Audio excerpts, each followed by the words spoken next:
부자라고 하면 얼마 정도 가진 사람이라고 생각하세요? 부자여 본 적이 없어가지고 감이 잘 안 오는데 그래도 요즘에 서울 아파트 몇십억 하는데 10억 가지고 있으면 부자다 이런 생각이 20억. 드는데. 네, 20억 정도면 부자다.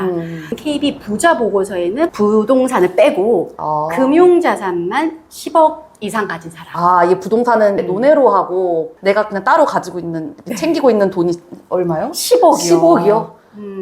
아직 부자까지의 길은 험난하네요. 네, 눈물이 핑 도는데 이런 부자들이 전체 인구의 0.9%를 차지하고 있어요. 1%도 안 되는 되게 극소수의 인긴 하네요. 그러니까 진짜 부자긴 하네. 100명 중에 1명이고 숫자로는 46만 명인데 이분들의 대부분이 어느 한 곳에 몰려 있어요. 어디에 몰려 있다? 깊이 생각 안 하셔도 됩니다.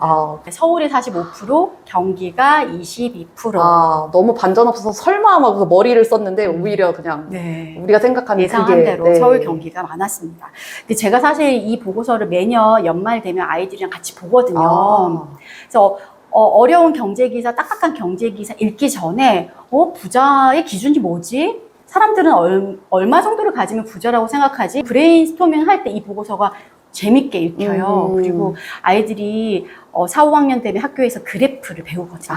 그때 적용해보기 좋아서 재미삼아 이 부자 보고서를 꼭 읽어보곤 하는데 슬프게도 점점 부의 기준이 높아지고 있고 제가 그 부랑 멀어지고 있어서 씁쓸함은 덤이라는 점. 같이 아이들하고 얘기해보다가 눈물 흘리는 건 아니겠죠?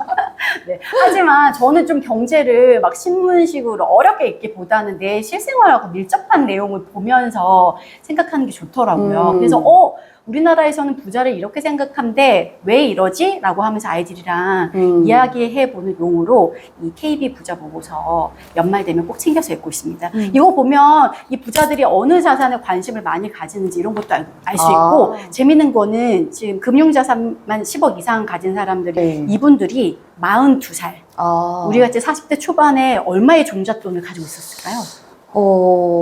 아까 10억이 부자라고 했으니까 그거보단 적을 테고 한 5억? 5억 정도? 부자들이 낸 답에 의하면 42세에 7억 4천만 원의 종잣돈을 마련했다고 합니다. 근데 이 종잣돈에는 상속이나 증여받은 돈도 굉장히 많고 해서 본인이 다 모은 돈은 아니에요. 하지만 이 정도의 돈으로 가지고 있다가 이후에 더 불렸다. 금융자산은 10억 이상으로. 부자가 되었다. 지금까지는 이제 가지고 있는 자산 알아봤는데 내 월급, 급여는 전체에서 내가 몇 %일까? 이거 좀 궁금하지 않아요? 근데 연봉 묻는 게 제일 너무 좀 민감하고 까다로워가지고. 맞아요. 우리나라 평균 연봉은 얼마일까? 확인을 해봤더니 평균은 4,214만 원. 4,200여만 원 선이었어요. 세 전이겠죠? 아무래도 세 전일 것 같아요. 4,200. 그렇다면 상위로 올라가면 상위 20%는 5,931만 원. 20%? 네. 끄덕끄덕 하시는데 이러면서 표정으로 눈이 상위 20%신가요? 경영진들과 얘기 좀 해야 되는 거예요. 그리고 상위 10% 연봉은 8,300여만 원. 상위 6%가 1억을 받고 있었고 우리랑 정말 상관없는 상위 1%의 연봉은 3억 3천만 원이었습니다. 아니 그런 생각을 가지시면 안 돼요. 우리가 상관없다. 그래요? 말이 시가 되는데 이러면 안 되죠. 우리가 가고자 하는 상위 1%는 3억 3천여만 원이었습니다. 평균이 4,200만 원 선이었는데 상위 10% 연봉이 이거의 딱 2배, 8,300만 원이에요. 상위 10%랑 평균이 2배나 차이 난다. 저는 생각보다 격차가 좀 크다고 느꼈거든요. 저는 오히려 의외로 1억 원의 연봉을 1억 원 넘게 갖는 사람들이 많지 않다? 이런 생각을 했어요. 예전에 코로나 시기에 증권부에 있었었고 그때 한참 역대 최저금리 때 뭐 주식 투자하는 게 붐인 때 있었잖아요. 그때 제가 한번 칼럼을 쓴 적이 있는데 1억의 가치가 달라졌다 이런 주제로 쓴 적이 있어요. 왜냐면 그때 하도 저금리에 풀로 마이너스 통장 대출 받은 다음에 투자하면은 돈 복사 개념으로 불어나고 하니까 사람들이 1억이라는 돈을 너무 쉽게 생각한다는 걸 했거든요. 대출이 너무 쉽게 나오고 다 너도 나도 20대들도 뭐 억까지는 못 받았더라도 5천, 7천 받고 하니까 다들 1억이 너무 쉬운 거예요. 그 생각 자체가 다 상향이 된 거죠. 아까 말했던 4천만 원 정도 이게 평균이란 말이죠. 근데 나는 다른 애들은 다 1억 정도는 벌고 있을 거라는 생각을 가져서 정말 나는 중산층이 아니구나라는 생각을 더 많이 하지 않나. 지금 이걸 보면서 오히려 저는 되게 안도의 한숨을 쉰 것 같아요. 1억이 훨씬 더 많을 줄 알았는데 아 원래 억대 연봉은 힘든 거구나. 정말 극소수이구나 라는 생각을 하게 되면서 그때 우리의 그 1억에 대한 가치관이 잘못되지 않았나 이런 생각이 드네요. 그 기자님은 그때 증권부 계셨으니까 이렇게 해서 돈 벌었어. 그래서 네. 파이어족 됐어. 이런 케이스를 많이 봐서 그 억이란 종잣돈이 별로 큰 돈이 아닌 것처럼 네. 느끼셨던 것 같은데 저는 이제 바닥에서 아. 열심히 이렇게 시간당 페이를 받고 있는 프리랜서 일을 했었잖아요. 네. 근데 저는 이걸 봤을 때 대기업 임원분들, 중간 간부 이상 분들이 이런 억대 연봉자에 주축이 되고 있는데 우리나라 대기업 일자리가 전체에서 20%도 채 안 되잖아요. 뭐 10% 남짓하기 때문에 이 억대 연봉을 받을 수 있는 대기업 취업자가 적고 그런데 최근 들어서 그런 대기업 공채문이 더 줄어들고 있어서 억대 연봉을 받을 수 있는 사람의 폭은 점점 준단 말이죠. 이런 기사들은 꼼꼼히 챙겨보고 아이들하고 같이 한번 읽어보곤 해요. 그래야 좀 경제에 대해서 관심도 가지고 다른 경제 기사로 파생을 할 수 있거든요.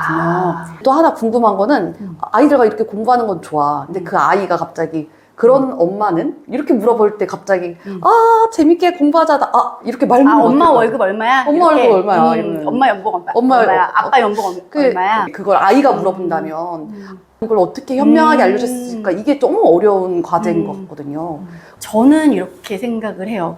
이렇게 금액을 상세하게 다 말해줄 필요는 없는데 우리나라 평균이 이렇대, 상위는 이렇고 하위는 이렇대, 이렇게 격차가 난대, 왜 격차가 날까 이런 얘기 충분히 한 다음에 엄마는 평균보다 조금 부족한데 그 비슷해 혹은 평균보다 조금 높아 이 정도로 평균 기준 삼아서 얘기해 주는 게 좋을 것 같아요.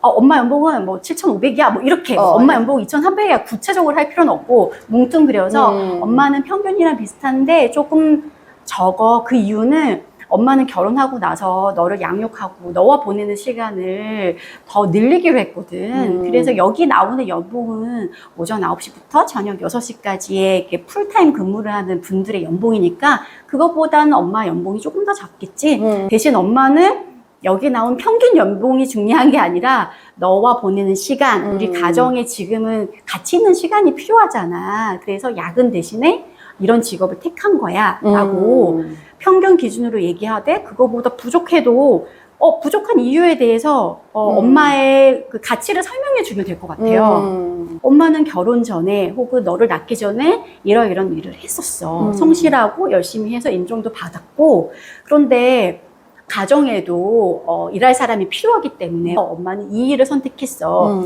가사 일을 연봉으로 환산하면 그것도 연봉 3, 4천 평균에 해당한단다? 이렇게 얘기를 해주고 이후에 너가 좀 더 잘하고 독립을 할 즈음이라든지 너가 스스로 학원 왔다 갔다 할 때는 엄마는 무슨 공부를 할 계획이야, 자격증을 딸 계획이야 이런 식으로 내가 이후에 계획이 뭐까지 있는지를 설명해 준다면 우리 엄마는 이런 가치를 소중히 하는 사람이고 나중에 이런 계획이 있네? 라고 되니까 그 기사를 읽었을 때 물질적으로 등수 매기기 이렇게 안 끝날 것 같아요. 그리고 포기한 게 아니죠. 그렇죠. 이거 대신 가족과 함께하는 아이와의 그 애착 관계를 위한 엄마의 이런 걸 선택한 거기 때문에 그것도 경제학적인 관점에서 보면은 그럼요. 가치인 걸 선택한 거니까 오히려 아이가 더 우리 엄마 자랑스러워할 수도 있고. 맞아요. 그리고 돈이라는 거는 40대, 50대 이후에도 벌 수는 있지만 어린 시절 아이와 보내는 시간은 그때밖에 없거든요. 그래서 그 시간을 돈으로 환산했을 때는 시간당 임금 얼마보다 훨씬 높기 때문에 엄마는 이 평균에 들어간 연봉이 아닌 너와의 시간을 택했어. 나는 다른 집보다 훨씬 더 알뜰하게 모아서 우리는 이런 저축을 했어. 이렇게 설명하실 수도 있어요. 네, 상처받고 주눅 들 필요는 없다. 오히려 공개적으로 읽고 아이들이랑 같이 돈의 가치, 연봉의 가치에 대해서 생각해보게 하면 좋을 것 같아요.